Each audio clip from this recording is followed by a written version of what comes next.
जय भीम साथियों, मैं हरिकेश्वरम सशक्त भारत चैनल से। आज हमारे साथ हैं संख्यानुपाती भागीदारी पार्टी के राष्ट्रीय अध्यक्ष सूर्योदय पासवान जी। तो सूर्योदय पासवान जी के पार्टी का जो है ना कार्यक्रम 30 दिसंबर को है और उसमें पार्टी के राष्ट्रीय अध्यक्ष का चुनाव होना है। जो जो नियमानुसार जो समय पर होता है 4 साल पर उसका चुनाव होना है और उसी संबंध में पार्टी के संबंध में भी इनसे हम कुछ बातचीत आज करेंगे। तो सूर्य जी बताइए कि कॉन्फ्रेंस में क्या क्या होना है, किस दिन का चुनाव होना है। सबसे पहले सर सभी लोगों को जय भीम।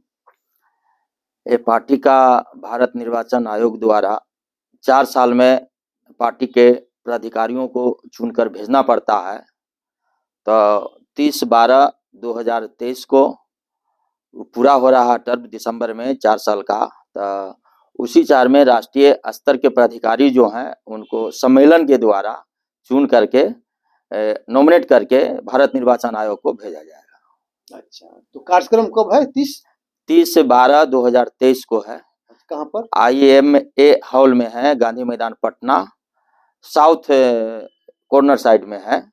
ऊपर से ऊपर वाला जी, ऊपर वाला। अच्छा, चलिए ठीक है। तो अब तो 2025 में लोकसभा का चुनाव है।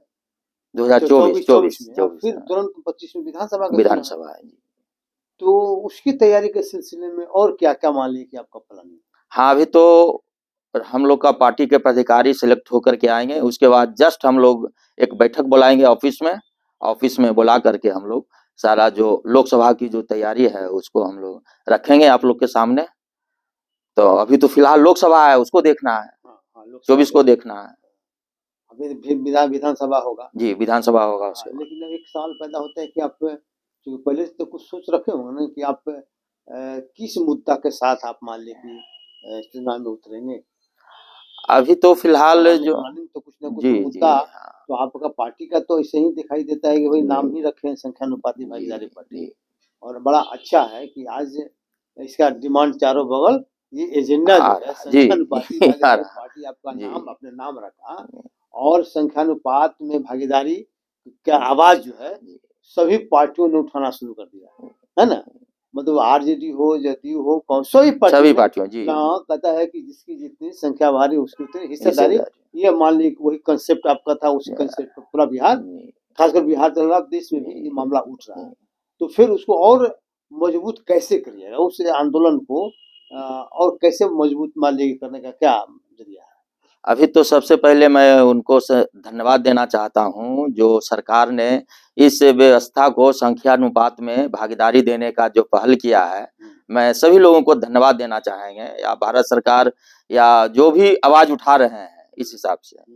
तो एक हम लोग को सपोर्ट मिलता है इसके माध्यम से कि हम लोग जो काम कर रहे हैं, जो आवाज दे रहे हैं, प्रचार प्रसार कर रहे हैं, तो और लोग भी इसको आवाज को मजबूत कर रहे हैं। तो इसके लिए बल मिलता है। और हम लोग जो पार्टी जो चुनाव में जो जाना चाहते हैं, ताकि हम लोग जो सरकार द्वारा योजनाएं हर एक जगह जो डेवलपमेंट का आ रहा है उसको ईमानदारी पूर्वक है सभी को तक पहुंचे। ये हम लोग का ज्यादा बेसिक है। और जब हम लोग भी सरकार बनाएंगे तो स्पष्ट है संख्यानुपात में हम लोग को तो मकसद ही देना है। तो संख्या अनुपात में देने का क्या मतलब है? मतलब का बहुत संख्या तो बहुत कम होती है ना। अब देखिए है कि सरकारी में विधायिका में बहुत कम लोग हैं, न्यायपालिका में बहुत कम लोग हैं और कार्यपालिका में भी लिमिट संख्या में लोग हैं। तो उनको संख्या अनुपात में देने से पूरा सामाजिक न्याय हो जाएगा, सबका हिस्सा मिल जाएगा। तो उसका मतलब क्या है? देखिए, सबसे बड़ी बात है पॉलिसी को ईमानदारी से लागू करना। ईमानदारी से जब लागू होता है तो उत्साह बढ़ता है। उत्साह बढ़ता है तो लोग पब्लिक के डोमेन में ऊर्जा माने सोर्स जो है ऊर्जा संचारित होता है।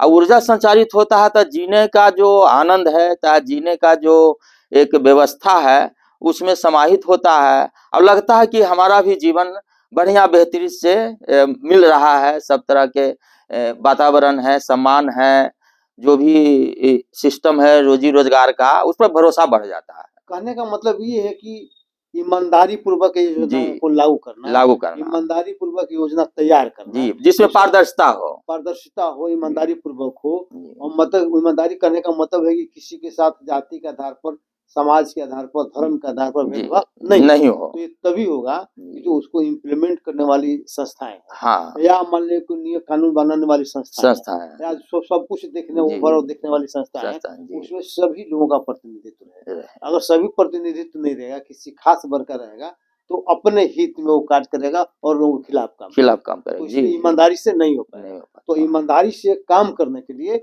जरूरी है कि सभी लोगों का प्रतिनिधित्व रहे, और उसी के कंसेप्ट के तहत हमको लगता है कि आपको पार्टी जी, का भी एकदम, नाम एकदम। संख्यानुपाती भागीदारी पार्टी नाम रखा गया है कि नहीं। जी, तो हमको लगता है कि आज सबसे सवाल ये नहीं है कि आपको कौन पार्टी कर रहा है नहीं कर रहा है, सवाल ये है कि आपने इस आवाज को उठाया जी, और ये पब्लिक डोमेन में चला गया, चला गया। और पब्लिक में से आवाज आने लगी है। और जब तक पब्लिक के आवाज नहीं आती है, तब तक नेता लोग, खासकर जो शासक दल है, वो नहीं सुनता है। तो शासक दल को धन्यवाद देने की जरूरत नहीं है, हमारे समझ से आम जनता को धन्यवाद देने की जरूरत है, जो इस मुद्दा को हाथों हाथ लिया है, जिसका प्रभाव नेताओं पर पड़ा जी, है ना।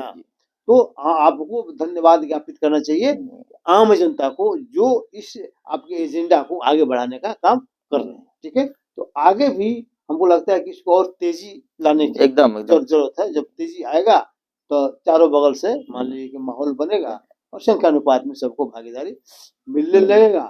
किसी के साथ कोई अन्याय नहीं होगा, किसी के साथ कोई बेईमानी नहीं होगा, किसी के साथ भेदभाव नहीं होगा। यही व्यवस्था लागू करना जरूरी है देश के लिए, है ना। तो खैर आज इतना ही। जय भीम, जय भारत, जय